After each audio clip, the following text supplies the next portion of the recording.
Karibu katika channel yetu ya Mautundu Online. Kama bado hujasubscribe, subscribe chini ya video hii na utakuwa mwanafamilia wetu. Hautopitwa na habari zetu za ukweli na uhakika zinazotrend katika mitandao ya kijamii na mataifa mbalimbali.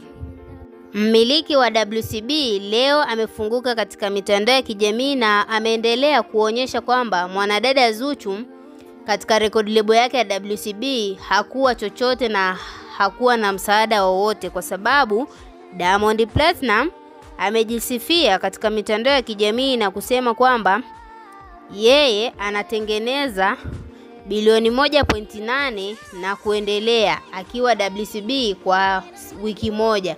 Tunaweza kusema hapo anaonyesha kwamba mwanadada Zuchu hana mchango wowote, hata akiondoka hajapunguza chochote katika record label yake, kwa sababu anadai kwamba yeye binafsi kama anaweza kuingiza kiasi hicho, je, hao wengine aliowaajiri chini ya record label yake wanaweza kuingiza kipato cha namna gani?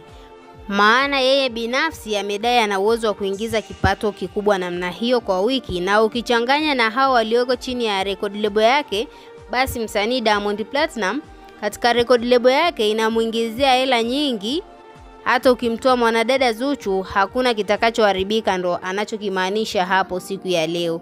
Tunaweza kusema mwanadada Zuchu alipotokea ametokea mbali sana, maana watu wengi wanamsifia na wanadai kwamba hata asingejiunga na WCB angeweza kuwa mtu mkubwa zaidi, na hata mziki aliokuwa anaimba zamani ni moja kati ya kazi nzuri zilizokuwa zinapendwa na mashabiki. Ndio maana hata Diamond Platinum akatamani kuwa na msanii wa namna ile katika record label yake. Na tunaweza kusema Diamond Platinum na mwanadada Zuchu wametoka mbali, na ukiachana hususan swala la mahusiano, katika swala la kazi walikuwa ni watu wanashirikiana, na baadaye swala la mapenzi likawa limeingia kati, na baadaye mambo yakaanza kuwa magumu kama namna hii.